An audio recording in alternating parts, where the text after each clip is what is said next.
अस्सलामु अलैकुम वरहमतुल्लाहि वबरकातुहू। मोहतरम बुज़ुर्गों और दोस्तों और अज़ीज़ साथी, उम्मीद है कि आप सब खैर व आफ़ियत से होंगे। सूरह बकरा की पहली 3 आयत का ख़ुलासा क्या है? बिस्मिल्लाहिर्रहमानिर्रहीम। अलिफ लाम मीम ज़ालिकल किताबु ला रैब फीह हुदल लिल मुत्तक़ीन।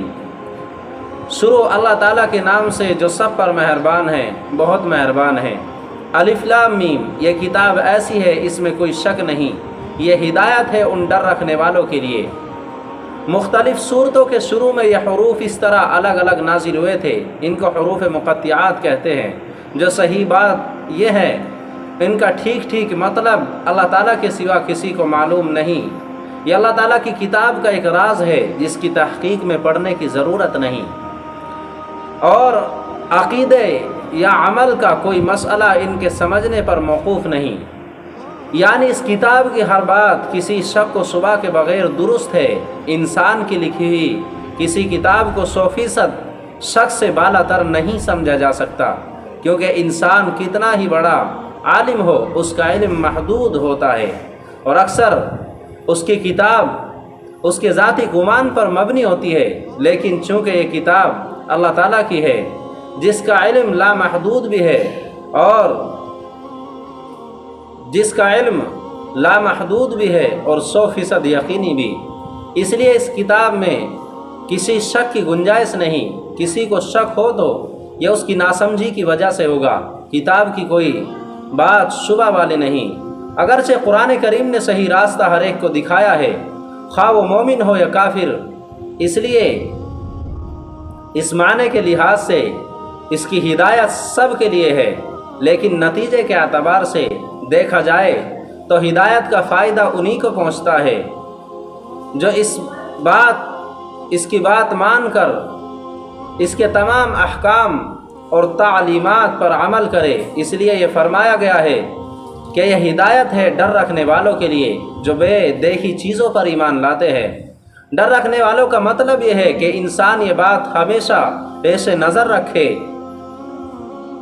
कि उसे एक दिन अल्लाह ताला के हुजूर अपने तमाम आमाल का जवाब देना है, लिहाजा मुझे कोई काम ऐसा ना करना चाहिए जो इसकी नाराज़गी के बाइस हो। इसी खौफ और ध्यान का नाम तक़वा है। अल्लज़ीना युमिनूना बिल-ग़ैबि व युक़ीमूना अस्सलाता व मिम्मा रज़क़नाहुम युनफ़िकून, जो बेदेखी चीज़ों पर ईमान लाते हैं और नमाज कायम करते हैं, और जो कुछ हमने उन्हें दिया है उसमें से अल्लाह ताला की खुशनुदी के कामों में खर्च करते हैं।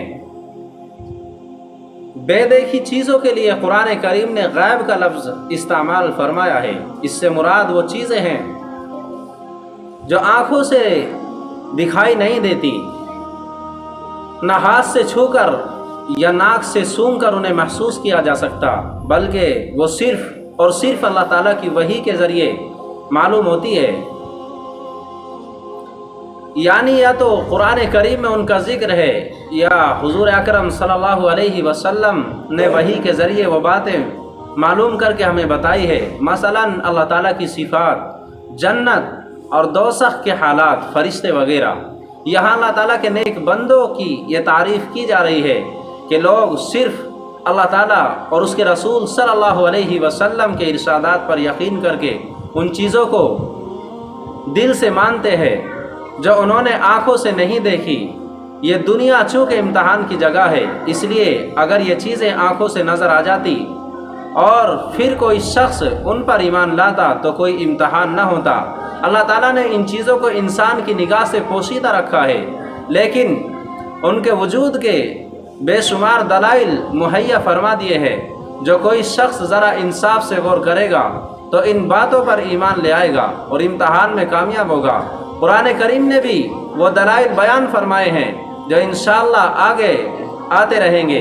ज़रूरत सिर्फ़ इस बात की है कि कुरान करीम को हक़ तलबी के जज्बे से गैर जावदार होकर पढ़ा जाए, और ये ख़याल दिल में रखा जाए कि ये मामला ऐसा नहीं कि इसमें लापरवाही बरती जाए। यह इंसान की हमेशा की ज़िंदगी की बेहतरी और तबाही का मामला है। लिहाजा ये डर दिल में रखना चाहिए کہ کہیں میری نفسانی خواہشات قرآن کریم کے دلائل ٹھیک ٹھیک سمجھنے میں رکاوٹ نہ بن جائے، اس لیے مجھے اس کی دی ہوئی ہدایت کو تلاش حق کے جذبے سے پڑھنا چاہیے، اور پہلے سے دل میں جمے ہوئے خیالات سے ذہن کو خالی کر کے پڑھنا چاہیے، تاکہ مجھے واقعی ہدایت نصیب ہو۔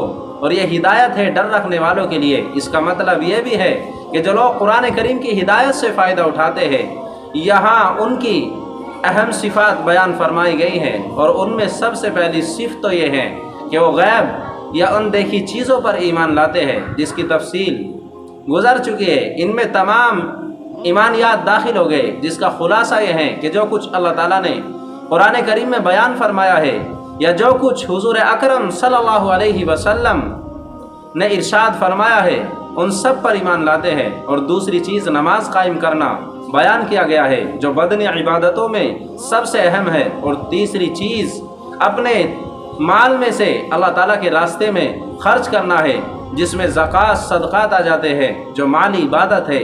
تو یہ سورہ بقرہ کی 3 آیتوں کا خلاصہ ہے۔ اللہ تعالیٰ عمل کی توفیق نصیب فرمائے۔ السلام علیکم ورحمۃ اللہ وبرکاتہ۔